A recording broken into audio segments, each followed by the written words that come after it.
It's interesting that while Australia has very successfully, starting with the Abbott government, got illegal migration under control. Indeed, we haven't had any illegal migration of substance since 2014.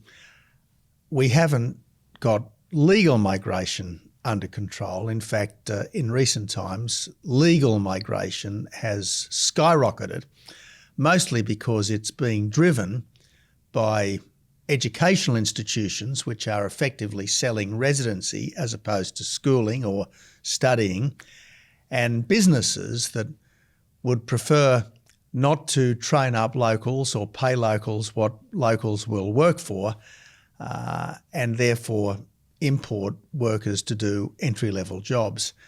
This idea that Australia has a skills-based immigration program is misleading, to put it at its best. Effectively, we're importing people to do entry-level jobs that Australians won't do. That's not the immigrants' fault.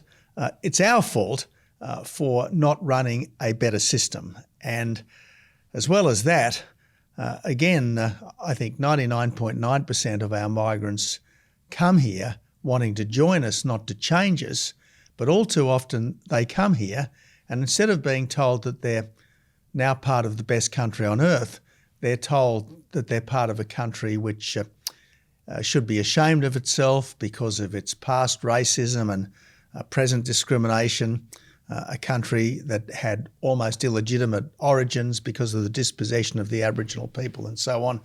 So we really need to get our act together in terms of having a genuine skills-based migration program that's much smaller than the current one, and insisting to new migrants that they're not just living in Hotel Australia, they're actually now part of Team Australia and need to subscribe to the sort of values that until recently we took great pride in. What sort of number do you think the program should be? So I think it's about half a million per year, roughly, under the last term of government. Now, they've said they're going to bring it down, but I'll believe it when I see it. Previously, it's been 200 to 300,000. I think it needs to be below 100, probably something like 90 to 100,000, maybe even a temporary pause for the most part till infrastructure catches up. So do you have a particular number in mind of what you think it might be? Dan, back in about 2017, I think it was, when I was still in the Parliament, I gave what I thought was quite a big speech on this very topic. And back then I said that immigration should be scaled back to the average of the Howard years, which was just over 100,000. Now, at the time, I was taken to task by the then government, particularly by Scott Morrison, who was then the Treasurer, who said that to scale back immigration from about 200,000, which is where it was then, to about 100,000 would cost something like $5 billion a year. And this is because the Treasury boffins think that every migrant is adding to economic growth, and therefore if you reduce migration, you reduce economic growth, you reduce the tax take, and therefore you've got to find savings in order to reduce migration.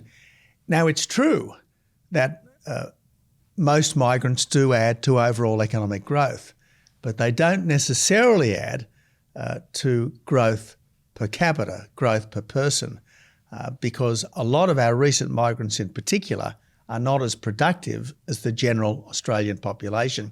And this is why, in recent times, even though economic growth has remained in many cases, in many instances, quite strong, people don't feel more wealthy because growth per person has been declining over the last couple of years and for quite a few years before then was stagnant.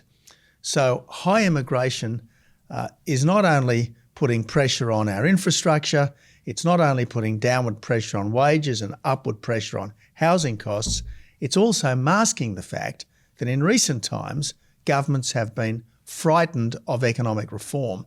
And so as a substitute for genuine economic reform, they're pumping up the migration figures to give the illusion of growth, which is not translating through to wealthier and more prosperous society.